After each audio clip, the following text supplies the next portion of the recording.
What a weekend for the defending champs. The Lakers agreed to a trade for Dennis Schroeder before free agency began, then picked up Sixth Man of the Year Montrezl Harrell and Marc Gasol over the weekend. They also re-signed KCP and Markieff Morris. As for the Clippers, they picked up Serge Ibaka and Luke Kennard, and they re-signed Marcus Morris as well. So, Perk, who has the better roster on paper between these two LA teams? Of course, they don't play on paper, but who would you say? It's the Lakers, Rachel. Rob Pelinka went out there in free agency, and he did his thing. He went out there and got free agents like the Lakers lost and didn't win the championship. When you look at him getting Dennis Schroeder, Montrezl Harrell, who we stole from the Clippers, who was the Sixth Man of the Year, and then you go out there and get Wes Matthews for 3.6, one of the best two-way players in the game today. Not the best, but one of the best. And then you go and land Marc Gasol, a veteran big. That was crucial. Yeah, the answer has to be both these teams are awesome. They're my favorites to go 1 and 2 in the West. But look, the Lakers just won a championship and they got better. So the answer has to be Lakers. Lakers. Dennis Schroeder has an ingredient they just didn't have last year. A water bug point guard who can create his own shot. I think he'll do a great job running pick and roll with LeBron and AD. And Marc Gasol is a perfect fit with their starting five if they decide to start him. Same level of interior defense as Dwight and JaVale, maybe even a little better, except he can shoot threes and space the floor for Anthony Davis. So all of a sudden when Anthony Davis is posting up, the lane is clear. Anthony Davis is pick and roll, diving to the rim. The lane is clear. And oh, by the way, if you decide to put your center on Anthony Davis and try to hide your power forward on Marc Gasol, he can take that guy down to the weight room. You throw in Montrezl Harrell, maybe keep him in a six-man, kind of roll off the bench. I think the Lakers had an amazing offseason. Clippers are doing great, but when you win the championship, you get the benefit of the doubt. It really does seem like a long time ago, guys, right? That the narrative out there was, gee, I don't know if players want to play with LeBron. Kyrie left. Kevin Durant didn't want to come. Kawhi Leonard didn't want to come to Lakers and play with him. Guess what? Guys seem to be wanting to play on that Lakers team. And such an interesting thing happened with the Lakers last year, and I wanted to ask you guys about it because last summer, I said once they built that roster, gee, I'm worried about their perimeter defense. I was very concerned about where that was going to come from. And if you look at the numbers of where this Lakers roster, their core players were the previous season, look at their defensive numbers from last season, you can see where that concern was. But then look at this past season. Every single guy got better. I mean, much better. And I would say this is in some ways the Frank Vogel effect. This is in some ways LeBron getting serious on defense the way he hadn't in the previous few years. But it has sort of made me wonder, how do we account for this thing when looking at rosters to say, some of these guys might be so much better consistently 1 through 8 there than they were the previous season? Zach, when you see those numbers, what do you do when you evaluate rosters?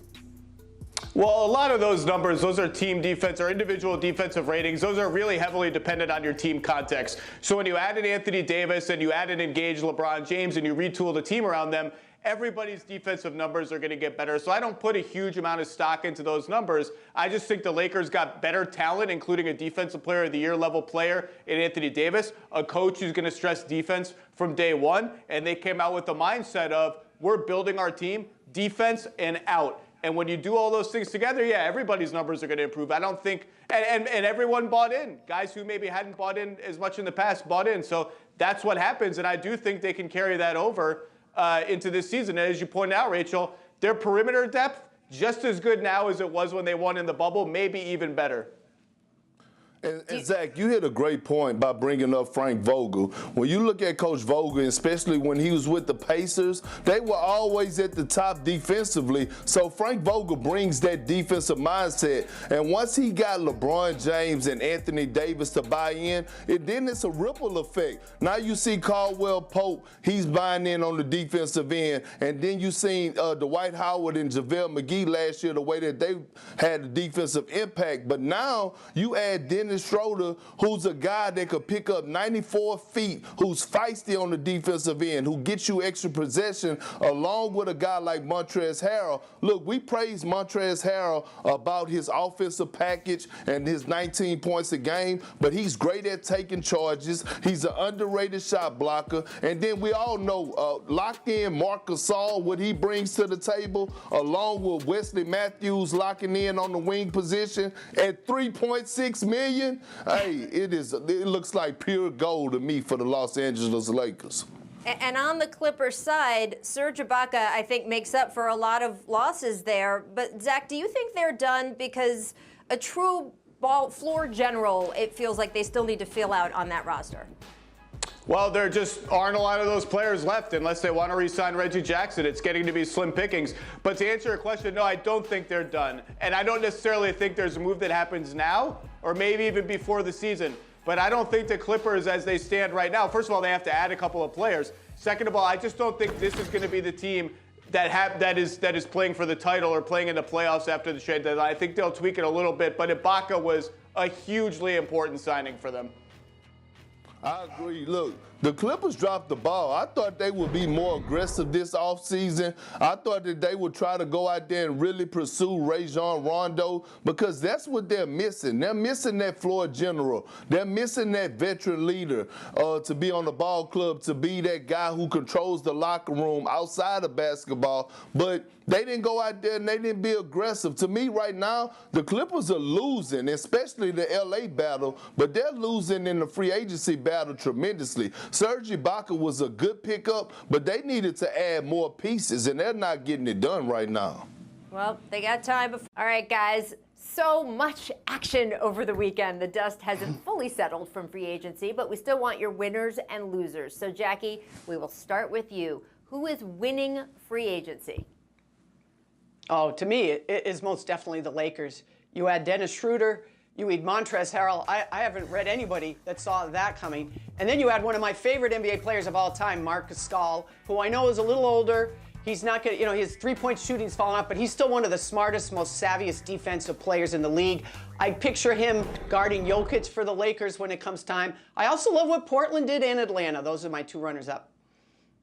Well, Jackie, you're absolutely right. The Lakers are the biggest winner because of all the points you pointed out. But I love what the Celtics done, adding Tristan Thompson to that roster and Jeff Teague. And then let's talk about the Phoenix Suns. They are winning big time, getting Chris Paul, adding a guy like Jay Crowder, adding another guy like E'Twaun Moore, who a lot of people don't value. I'm looking at this Phoenix Suns roster, and they look pretty damn good on paper also.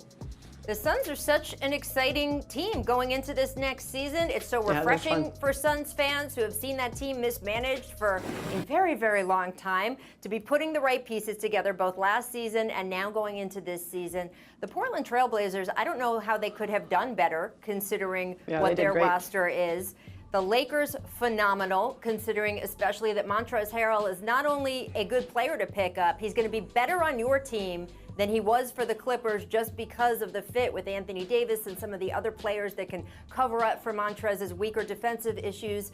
And then you also kind of weaken your opponent across the hallway, which I know is a big deal in Lakers-Clippers land, whether they admit it or not. And then I'm going to throw one more in there. I don't know if this is technically free agency. I'm just kind of lumping in the whole week with trades and the draft and everything else. But Philadelphia, Jackie, you and I have talked so often about the fit between Joel Embiid and Ben Simmons, and the biggest issue when having that discussion is who are the players around them. I don't know if we have the numbers 100%. From our researcher, Caesar, but if you look at these two guys when they were on the floor together just a couple years ago, they were plus 15. I mean, that you wouldn't look at that and say, God, those guys can't play together. They don't fit because they had spacing. They had other guys around them. And then you look at each season since then and how the numbers have gone down. Well, they didn't change into different players. It's because of the players around them. So Daryl Morey did such a good job switching out the players around them. They're not there yet at an ideal roster, but the improvement, I think, is such a breath of fresh air for those two guys. They are in my winners category for the week at large. For the other side of the coin, though, Jackie, who are your losers? Well, I'm going to stick in Los Angeles because, again, we talked about Montrezl Harrell walking across the hallway. Probably can just move his stuff from one locker to the next. I think that's a pretty big blow. And I'll tell you something that a lot of people aren't talking about, but they should be, is JaMychal Green going to the Nuggets for me is also a big loss for the Clippers. And remember we were talking about Rajon Rondo going across the hall with his stuff to the other locker? Not so fast. He ended up going to the Hawks. So for me, the Clippers do not come out of this well. Here's the other thing. They did add Serge Ibaka, who I like. I probably like even a little better than Montrezl Harrell because of what he can do. But he is a player option for 2021, Rachel and Perk. That means that if things start to go sour, he, Kawhi, Paul George, they can all walk in 2021. Well, my biggest loser is the Rockets. Here you got your two franchise guys asking to be traded right now, and you go out there and you sign Christian Woods. Look, Christian Woods is a good young player, but he's not moving the needle, and you let all these guys walk away and don't make any type of moves to make your stars happy, especially James Harden, to try to keep him. So right now, the biggest loser in free agency is the Houston Rockets. They're dropping the ball tremendously. But I would like to add one more thing. The Denver Nuggets are a loser right now to me because they lost Jeremy Grant. And I thought they should have did everything in their power to keep him, especially the way that he defends, his length, size, athleticism, and in the Western Conference where you need a guy like that to watch LeBron James, Kawhi Leonard, and all these athletic wings, even a Kevin Durant, and you let him walk away. I thought Denver really lost on that with losing Jeremy Grant.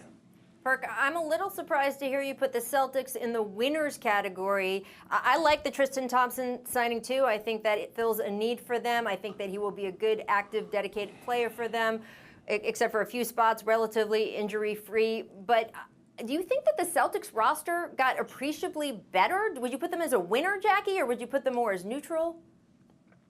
I would not put him as a winner. Gordon Hayward walked away for nothing. And I'm telling you, people don't understand how important Gordon Hayward was to the Celtics. This is a guy who put aside his ego, put aside the number of shots. He was the best facilitator on that team last year. And the shots that he did make, he was very efficient. Now, I get that everybody looks at the dollar signs. Was he worth $34 million? Would I have paid him what the Charlotte Hornets paid him if I were the Boston Celtics? No, I wouldn't. But he still walked away without you getting anything for him. I don't consider that a win. Yeah. Well, I do. Go ahead.